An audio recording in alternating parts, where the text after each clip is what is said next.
to get together and see where there might be some common interests. We really didn't talk about specifics on tax and revenue, but I know his position. I don't think that's going to change.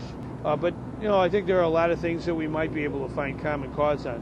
He did say he wants to work with you. Do you think he means it? Oh yeah, I think everybody in Illinois understands that we're a great state of 13 million people. And the strength of Illinois are the men and women of Illinois and the children of Illinois, and we can't let them down. I think the best thing about our country is adults and parents sacrifice some of their present for their kids' future. I've always believed that. I really feel this is a time, this is a moment for all of us in Illinois to come together and do hard, challenging things, tough things that make our kids' future better. And so my job as governor is to continue to provide the legislature with those opportunities to do things better. Governor, is all kids' care in decent shape? There's a young man from Eisenhower High School who was asking today whether or not that all kids' care would be there for families. Well, I support all kids. I was there when it was signed, and I think we need to have it in our state, and so I think it'll be there as long as I'm around.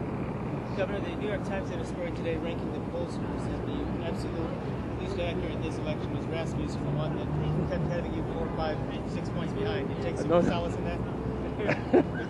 4 or 5, I wish it was. They had me down 13 points. Yeah, I never really believed that, but when you're down 13 points, not everybody's throwing rosebuds at you, and you have to have inner strength.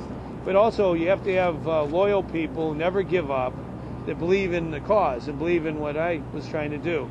So I do think one of the lessons of this campaign is it's nice to see polls. I think we all like to look at them, but they're not always accurate. And I'd rather win that poll last Tuesday than any other poll. So that was, I think, refreshing to see the pollsters defied and the people come out ahead. How about those pet owners, Governor? They came out for you? Yeah, I want to thank my own dog, Bailey, who was 14 on Election Day.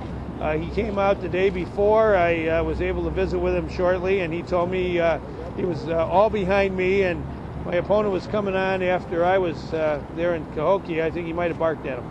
How are you going to get the $4 billion to bonding past the Senate? I think that'll happen. I think it's the difficult situation, but it's the most economical way to deal with the challenge of paying the pension costs without slashing government in a very reckless way. So you got to sometimes do hard things that are the best option at the moment. How likely do you think it is you'll get the tax increases? Well, I think I see it as revenue investments in people. There's two ways you grow an economy. You have to have good physical infrastructure, good roads and bridges. We want to have good school buildings. We want to make sure we invest in our water systems and our rail systems. That's physical infrastructure. But you can't forget human infrastructure, developing the brains of everyday people, having smart people, creating jobs, inventing new products, working very complex tasks. That is the key to being successful in the global knowledge economy that we live in today in the 21st century.